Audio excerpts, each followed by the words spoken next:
गोविंद भगवान का चिंतन करने लगे कि हे गोपाल आओ भोग लगाओ।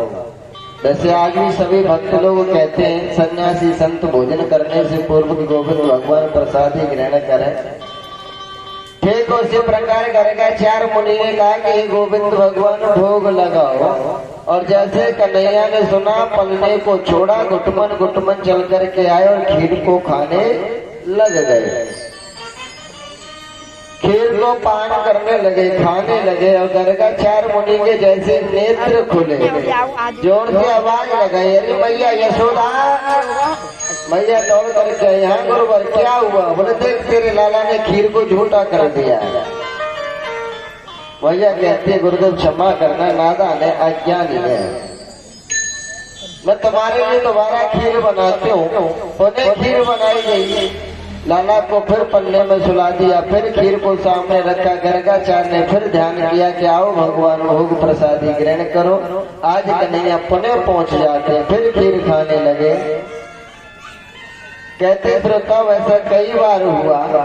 अंत में गर्गाचार्य मुनि को क्रोध आ गया और गरम जो खीर थी वो खीर कन्हैया के पूरे शरीर से मनवा दी गई, लिपटवा दी गई। लेकिन मैया यशोदा ने गर्गाचार्य मुनि के प्रसादी होने की वजह से गोविंद भगवान के तलवे में नहीं लगाया, जिससे मेरे गोविंद भगवान का तलवा जो है वो कमजोर रह गया था, बाकी का पूरा शरीर बज्र का हो गया था। कहते हैं कि जिस समय भगवान धाम को छोड़ करके गए थे तो जो बाली था, जो बाली केवट बन करके आया, जो बाली भगवान ने छुप करके बाण छोड़ा था, ये वही बाली था। और इस द्वापर युग में एक पहिया बन करके आया था और भगवान को छुप करके बाण उसने मारा था, यानी बदला लिया था, और भगवान स्वधाम को गए थे। अनन्य लीलाएं करते मेरे गोविंद भगवान। गर्गाचार्य मुनि अनन्य आशीर्वाद देकर के चले जाते हैं। सुखदेव स्वामी कहते हैं कि राजन परीक्षित जब जब मेरे गोविंद भगवान इस धरा धाम पर अवतरित होकर के आए, तब तब भगवान से दर्शन करने के लिए पधारे। आज भगवान से मैया यशोदा के द्वार पर आ जाते हैं, आवाज लगाते हैं। मैया यशोदा दौड़ी दौड़ी बाहर आती है। कहो बाबा क्या चाहिए? बोले मैया देख मोको तेरे लाला के दर्शन करने, मैं बड़ी दूर से तेरे लाला के दर्शन करने आया हूँ। मैया कहती है बोले बाबा देख तुझे सोना चांदी हीरा जवाहरात मोती पन्ना चाहिए ले जा, लेकिन मैं तुमको लाला के दर्शन नहीं कराऊंगी। अरे तेरे इस विकराल रूप को देख करके मुझे बूढ़ी को डर लग रहा है। मेरो लाला तो छोटो सो है, तेरे गले में सर्प लटके हुए बिच्छू कांकर ततैया है, मेरा लाला तुझे देख करके डर जाएगा। भगवान से भगवान से बार बार कहते माँ मुझे लाला के दर्शन कराओ, और माँ बार बार मना कर रही है। बोले नहीं मैं तुझे लाला के दर्शन नहीं करा सकती। अरे मैया मोहे दरस कराए दे, मैया मोहे दरस कराए दे, अपने कृष्ण कन्हैया के दाऊद के छोटे भैया के, दाऊद के छोटे भैया के। मैया दर्शन कराए, मैया दर्शन कराए, अपने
मोहे कनक चढ़ाए दे अपने कृष्ण कन्हैया के बाबूजी के छोटे भैया के बाबूजी के छोटे भैया के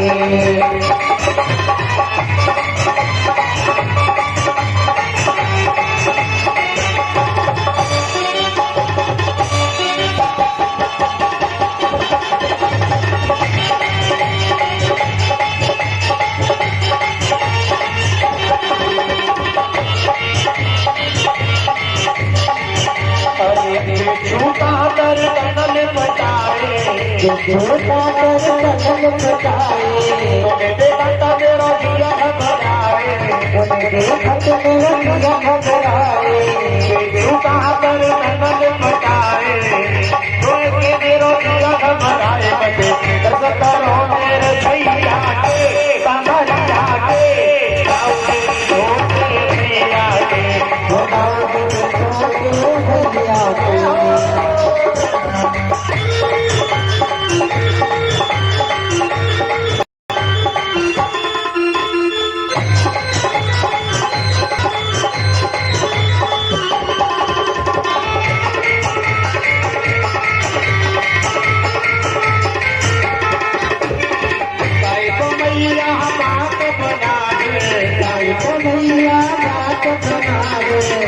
लाल बहुत बना दे लाल बहुत बना दे भाई तो मैया बात बना दे अपने लाल बहुत बना दे दर्द करो मेरे भैया के हमारी जाके बाबूजी के छोटे भैया के बाबूजी के छोटे भैया के हरी मोहे दर्द कराए हरी मोहे दर्द कराए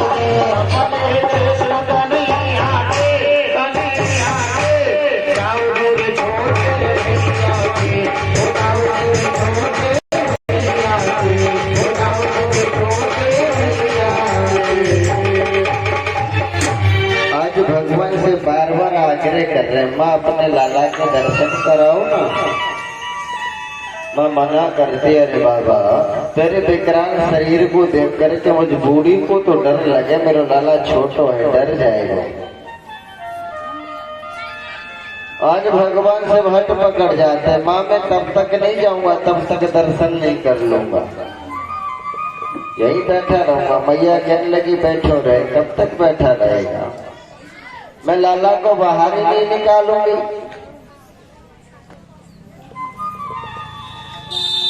आज भगवान से हट पकड़ते उधर मैया भी हट पकड़ जाती है। तो आज भगवान शिव चल देते कि ठीक है माँ अगर आप दर्शन कराना नहीं चाहती तो मैं जाता हूँ। और जैसे ही भगवान शिव ने कैलाश की ओर प्रस्थान करने लगे, अंदर सोए हुए कन्हैया पालने में से रोने लगे।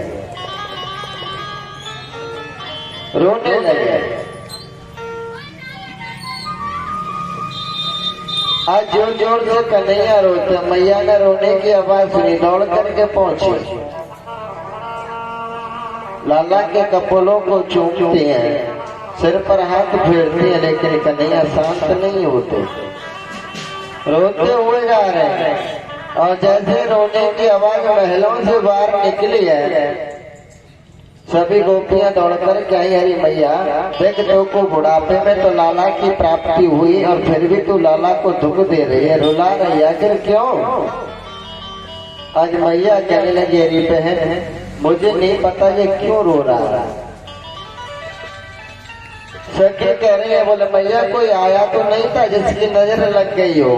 बोले आया तो कोई नहीं था, एक बाबा आए थे, मैंने उनको दर्शन नहीं कराए, दर्शन की जिद कर रहे थे। बोले भैया मुझे ऐसा लगता है कि वही बाबा जी कोई जादू टोना कर गया है। आज गोपी दौड़ी दौड़ी गई, मार्ग में भोले बाबा बैठे हुए, बाबा से आग्रह किया, रे बाबा लौट करके चलो, तुम्हें मैया यशोदा ने याद किया है। भोले बाबा कहने लगे अगर लाला के दर्शन कराए तो चलो। बोले लाला के दर्शन कराएंगे। आज सखियां भोले बाबा को वापस ले जाती हैं। आज मैया यशोदा लाला को गोदी में लेकर के आई है। दूर से दर्शन कराने लगे और जैसे दूर से भगवान शिव ने कृष्ण को देखा मुस्कुराने लगे और गोविंद ने शिव को देखा तो मुस्कुराने लगे। क्योंकि कहते श्रोताओं भगवान कृष्ण के भगवान शिव सेवक भी हैं, दास भी हैं, स्वामी भी हैं और सखा भी हैं।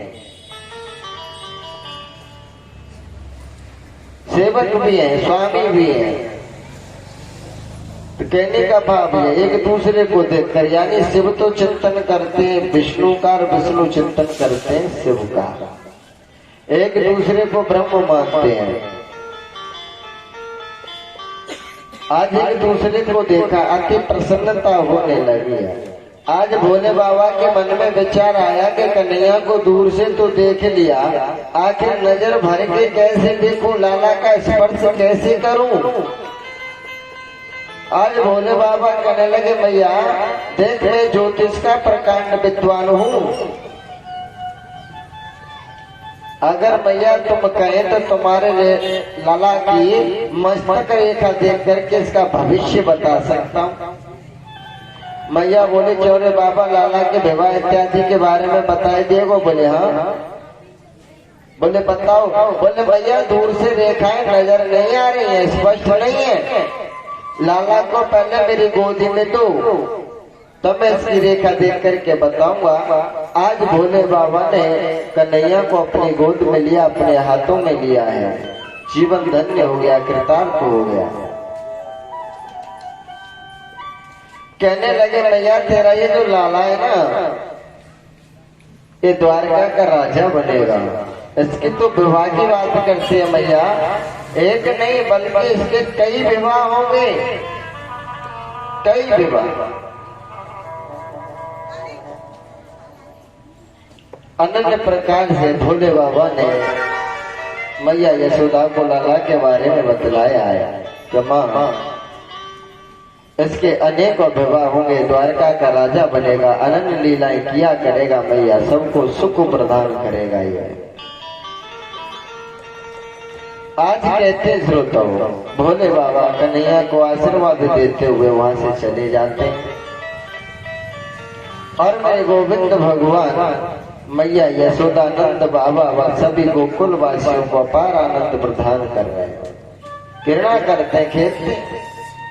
सुखदेव स्वामी कहते हैं कि राजा परीक्षित आज मेरे गोविंद भगवान ने कुछ समय के बाद में बोलना प्रारंभ किया, बोलना प्रारंभ। बोले कहां से बोले? बोले कहने लगे मैया मैया, पितानंद से बाबा बाबा और बलदाऊते भैया, और कहने लगे मोहन मैया मैया। आज मेरे गोविंद भगवान ने मैया मैया कहना प्रारंभ किया, नंद बाबा से बाबा कहना प्रारंभ किया, बलदाऊ से भाई कहा। ध्यान देंगे श्रोताओं, गोविंद भगवान ने कहना प्रारंभ किया मैया से, और आज हमारी संतान बोलना कहां से प्रारंभ करती है? मम्मी से। कन्हैया कहते हैं पिताजी को बाबा, लेकिन आज हमारी संतान कहती है पापा। लेकिन ध्यान देंगे श्रोताओं, आखिर मम्मी किसे कहते हैं और पापा किसे कहते हैं? कहते हैं कि जिस शरीर से प्राण निकल जाते हैं, जिस शरीर में मसाला लगा करके रख देते हैं कि सड़ ना जाए, गल ना जाए, ऐसे शरीर को कहते हैं मम्मी। और पापा किसे कहते हैं? तुलसीदास बाबा ने रामचरितमानस में बताया पापा कौन है। रामचरितमानस में एक चौपाई मिली है कि दुर्वासा मोहि दीन्यु श्रापा, और प्रभु पद निरख मिट्यु सब पापा। यानी कि दुर्वासा ऋषि ने श्राप दिया, प्रभु के चरणों का स्पर्श पा करके मिटे सब पापा, यानी पाप मिट गए। पापा माने होता है पाप। किसी ने तुलसीदास बाबा से पूछा था गुरुदेव एक बात बताओ, लोग वह कहते हैं कि ये मत करो ये पाप है, वो मत करो वो पाप है, लेकिन पापा कैसे कहते हैं? तो तुलसीदास बाबा ने जवाब दिया था कि भैया छोटे पाप को तो कहते हैं पाप, और पाप अधिक बढ़ जाए तो उसे पापा कहते हैं। दुर्वासा मुदीने श्रापा और प्रभु पद नरक मिटे सब पापा। पापा माने पाप। लेकिन अब तो हमारे बच्चे इंग्लिश मीडियम में पढ़ रहे हैं, बड़ी योग्यता डिग्री कॉलेजों में इंग्लिश मीडियमों में पढ़ रहे हैं।